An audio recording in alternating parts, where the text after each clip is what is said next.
Protocol to Convention, number 29, concerning forced or compulsory labor, done at Geneva on the 11th of June 2014, entry into force, the 9th of November 2016. Preamble. The General Conference of the International Labour Organization, having been convened at Geneva by the governing body of the International Labour Office, and having met in its 103rd session on the 28th of May 2014, and recognizing that the prohibition of forced or compulsory labor forms part of the body of fundamental rights, and that forced or compulsory labor violates the human rights and dignity of millions of women and men, girls and boys, contributes to the perpetuation of poverty and stands in the way of the achievement of decent work for all, and recognizing the vital role played by the Forced Labor Convention, 1930, number 29, hereinafter referred to as the Convention, and the Abolition of Forced Labor Convention, 1957, number 105, in combating all forms of forced or compulsory labor, but that gaps in their implementation call for additional measures, and recalling that the definition of forced or compulsory labor under Article 2 of the Convention covers forced or compulsory labor in all its forms and manifestations and is applicable to all human beings without distinction, and emphasizing the urgency of eliminating forced and compulsory labor in all its forms and manifestations, and recalling the obligation of members that have ratified the Convention to make forced or compulsory labor punishable as a penal offense, and to ensure that the penalties imposed by law are really adequate and are strictly enforced, and noting that the transitional period provided for in the Convention has expired, and the provisions of Article 1, paragraphs 2 and 3, and Articles 3 to 24 are no longer applicable, and recognizing that the context and forms of forced or compulsory labor have changed and trafficking in persons for the purposes of forced or compulsory labor, which may involve sexual exploitation, is the subject of growing international concern and requires urgent action for its effective elimination, and noting that there is an increased number of workers who are in forced or compulsory labor in the private economy, that certain sectors of the economy are particularly vulnerable, and that certain groups of workers have a higher risk of becoming victims of forced or compulsory labor, especially migrants, and noting that the effective and sustained suppression of forced or compulsory labor contributes to ensuring fair competition among employers as well as protection for workers, and recalling the relevant international labor standards, including, in particular, the Freedom of Association and Protection of the Right to Organize Convention, 1948, number 87, the Right to Organize and Collective Bargaining Convention, 1949, number 98, the Equal Remuneration Convention, 1951, number 100, the Discrimination, Employment and Occupation Convention, 1958, number 111, the Minimum Age Convention, 1973, number 138, the Worst Forms of Child Labor Convention, 1999, number 182, the Migration for Employment Convention, revised, 1949, number 97, the Migrant Workers, Supplementary Provisions, Convention, 1975, number 143, the Domestic Workers Convention, 2011, number 189, the Private Employment Agencies Convention, 1997, number 181, the Labor Inspection Convention, 1947, number 81, the Labor Inspection, Agriculture, Convention, 1969, number 129, as well as the ILO Declaration on Fundamental Principles and Rights at Work, 1998, and the ILO Declaration on Social Justice for a Fair Globalization, 2008, and noting other relevant international instruments, in particular the Universal Declaration of Human Rights, 1948, the International Covenant on Civil and Political Rights, 1966, the International Covenant on Economic, Social and Cultural Rights, 1966, the Slavery Convention, 1926, the Supplementary Convention on the Abolition of Slavery, the Slave Trade, and Institutions and Practices Similar to Slavery, 1956, The United Nations Convention Against Transnational Organized Crime, 2000, the Protocol to Prevent, Suppress and Punish Trafficking in Persons, especially Women and Children, 2000, the Protocol Against the Smuggling of Migrants by Land, Sea and Air, 2000, the International Convention on the Protection of the Rights of All Migrant Workers and Members of Their Families, 1990, the Convention Against Torture and Other Cruel, Inhuman or Degrading Treatment or Punishment, 1984, the Convention on the Elimination of All Forms of Discrimination Against Women, 1979, and the Convention on the Rights of Persons with Disabilities, 2006, and having decided upon the adoption of certain proposals to address gaps in implementation of the Convention, and reaffirmed that measures of prevention, protection,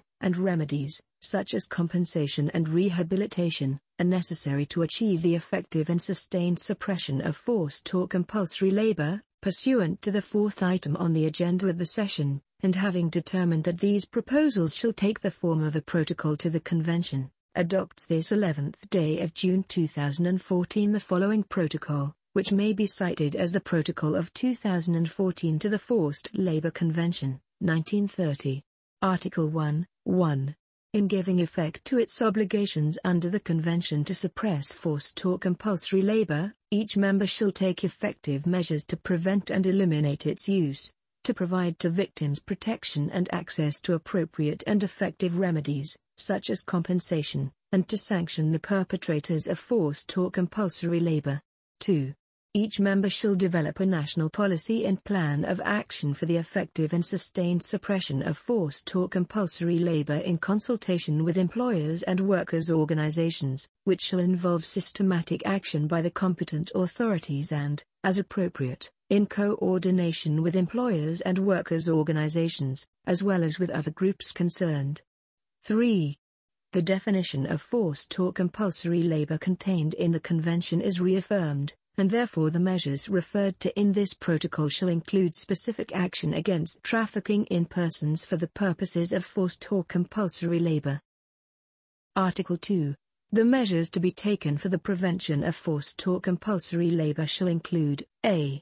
Educating and informing people, especially those considered to be particularly vulnerable, in order to prevent their becoming victims of forced or compulsory labor. B.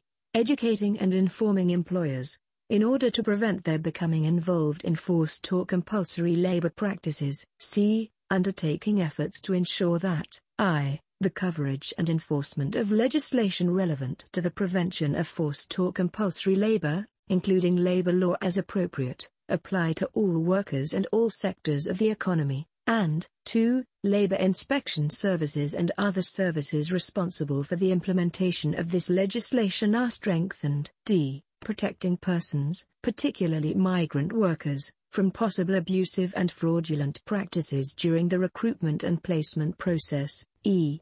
Supporting due diligence by both the public and private sectors to prevent and respond to risks of forced or compulsory labor, and F. Addressing the root causes and factors that heighten the risks of forced or compulsory labor.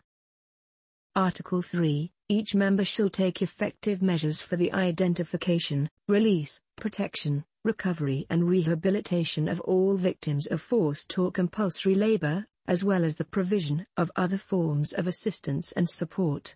Article 4. 1.